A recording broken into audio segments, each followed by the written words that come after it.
Hello विद्यार्थियों, नमस्कार।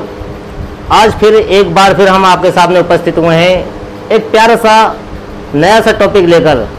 ठीक है, तो चलते हैं अपने इस टॉपिक की ओर। उससे पहले हम थोड़ा सा प्रैक्टिस करेंगे। जो हमारे कल की क्लास थी उसके थोड़े प्रैक्टिस करेंगे और उसके बारे में हम जानकारी लेंगे। तो चलिए देखते हैं। कल हमने पढ़ा था ये sentence, he was going to Delhi, they were writing an essay, she was plucking the flowers, you were singing a good song, I was going to Allahabad, Mohan was running on the road, Shyam was bathing in the river, Radha was not knitting sweater, were the players playing well, was she eating the fruits। इस वक्त से पता चलता है कि हमारा जो वाक्य है पास्ट का कंटिन्यूअस है। पास्ट कंटिन्यूअस टेंस की इसकी हमारी पहचान चल रही है।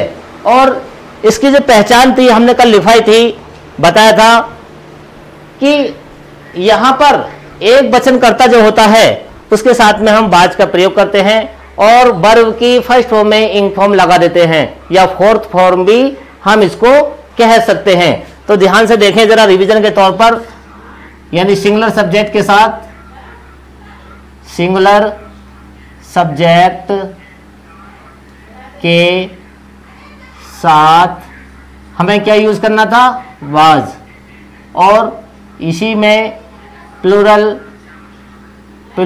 सब्जेक्ट के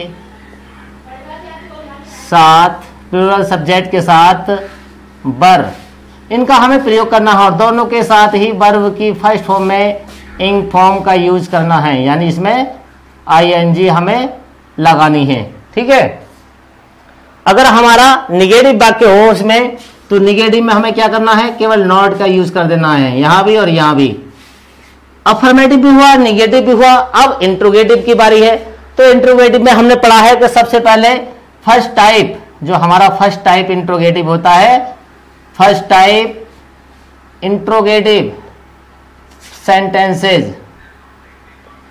फर्स्ट टाइप में हम क्या करते हैं, जो हमारी हेल्पिंग वर्ब होती है, हेल्पिंग वर्ब, उसे सबसे पहले हम लगाते हैं, उसके बाद सब्जेक्ट, और फिर वर्ब की फर्स्ट फॉर्म जो होती है उसमें इंग फॉर्म का प्रयोग कर देते हैं।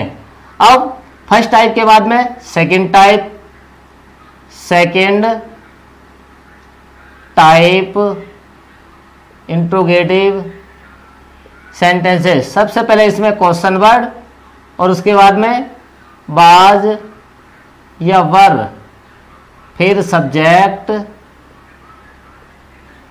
फिर वर्ब की फर्स्ट फॉर्म में इंग फॉर्म लगा देते हैं। ठीक है, तो ये जानकारी हमारी इसमें चल रही थी और वही पूरा सा प्यारा सा जो टॉपिक है इसी सूत्र के आधार पर यहाँ पर दिया है, जो हमने यहाँ पर इसके बारे में जानकारी दी है। टोटल इसी के बारे में यहाँ पर दिया हुआ है, देख लीजिए अच्छी तरह से और समझ लीजिए। अब हम जो है आगे चलते हैं।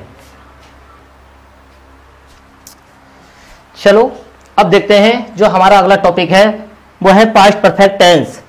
पास्ट परफेक्ट टेंस जो कि इसकी पहचान है, इस काल के हिंदी वाक्यों के अंत में चुका था, चुकी थी, चुके थे, लिया था, दिया था, गया था आदि शब्द आते हैं। ठीक है, सिंगुलर सब्जेक्ट, सिंगुलर और प्लूरल सब्जेक्ट के साथ में हमें क्या लगाना है, हैड, और वर्ब की थर्ड फॉर्म का इसमें यूज कर देना है। अब इसमें दो प्रकार के हमारे वाक्य दिए होते हैं, एक तो होता है पहले समाप्त होने वाला वाक्य और एक होता है बाद में समाप्त होने वाला वाक्य।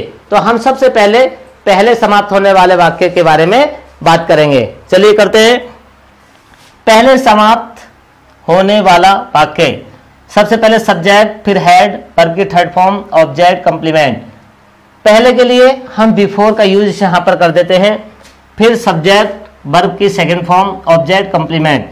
कहने का मकसद है जो पहले समाप्त होने वाला वाक्य होता है वह तो बनता है हमारा हेड प्लस वर्ब की थर्ड फॉर्म से, और बाद में जो समाप्त होने वाला वाक्य होता है वह बनता है पास्ट के इंडेफिनिट से, यानी वर्ब की सेकंड फॉर्म से। ठीक है, एग्जाम्पल है, मेरे आने से पहले वह घर जा चुका था। मेरे आने से पहले वह घर जा चुका था।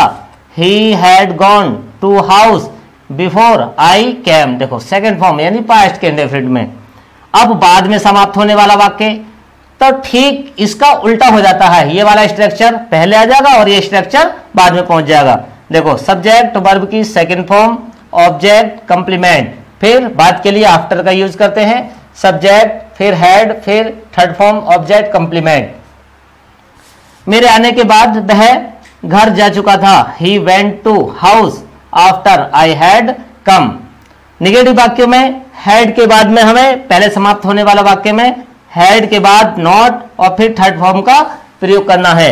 इसी प्रकार से बाद में समाप्त होने वाले वाक्य में सब्जेक्ट के बाद डिड नॉट लगाएंगे पहले और उसके बाद में वर्ब की फर्स्ट फॉर्म फिर ऑब्जेक्ट फिर कंप्लीमेंट, इस तरह से हमें यूज करने होते हैं। तो चलिए अब आगे चलते हैं अगले टॉपिक पर इसी के। चलिए अब बात करते हैं इंट्रोगेटिव की। फर्स्ट टाइप इंट्रोगेटिव सेंटेंसेस में सबसे पहले समाप्त होने वाला वाक्य हेड लगाते हैं, सब्जेक्ट वर्ब की थर्ड फॉर्म ऑब्जेक्ट कंप्लीमेंट, फिर कंप्लीमेंट के बाद में यहां पर हम बिफोर का यूज कर देंगे पहले के लिए, यहां पर बिफोर का यूज, फिर सब्जेक्ट फिर सेकंड फॉर्म ऑब्जेक्ट कंप्लीमेंट और लास्ट में हम लगाते हैं क्वेश्चन मार्क। क्या उसके पढ़ने से पहले वे घर जा चुके थे, had they gone to house before he read. Read की तीनों ही फॉर्म एक सी रहती हैं, समान रहती हैं, मैं पहले ही इस बात को बता चुका हूं, ठीक है। आगे बाद में समाप्त होने वाला वाक्य, बाद में समाप्त होने वाले वाक्य में हमें पास्ट में बनाना होता है, पास्ट के इंडेफिनिट बनाना होता है। सबसे पहले डिड, फिर सब्जेक्ट वर्ब की फर्स्ट फॉर्म ऑब्जेक्ट कंप्लीमेंट, फिर आफ्टर का प्रयोग सब्जेक्ट फिर हैड वर्ब की third form object complement, last में क्वेश्चन मार्क। क्या उसके आने के बाद हमने अपना कार्य कर लिया था, did we do our work, did we do our work after he had come, ठीक है। अब इसी का हमारा सेकेंड टाइप आ जाए, सेकेंड टाइप इंट्रोगेटिव, तो हमें कुछ नहीं करना है ज़्यादा चेंजिंग, इनके आगे ही हमें क्वेश्चन वर्ड लगा देना है, इनके आगे क्वेश्चन वर्ड लगा देंगे तो यही हमारे सेकेंड टाइप इंट्रोगेटिव सेंटेंसेस बन जाते हैं। कभी कभी वाक्य सिंपल में आ जाता है, वह खाना खा चुका था, वह खाना खा चुका था। अगर इस तरह के सिंपल वाक्य आ जाएं तो डायरेक्टली ही के बाद में हैड फिर third form eaten food, he had eaten food, इस तरह से हमें ये वाक्य बनाने होते हैं अगर सिंपल वाक्य हमारा आता है, ठीक है। चलो आज हम अपनी क्लास को यहीं समाप्त करते हैं, कल फिर एक टॉपिक के साथ में, नए टॉपिक के साथ में फिर उपस्थित होंगे, ठीक है, और इसके बारे में हम अच्छी तरह से जानकारी लेंगे। तो कल तक के लिए धन्यवाद।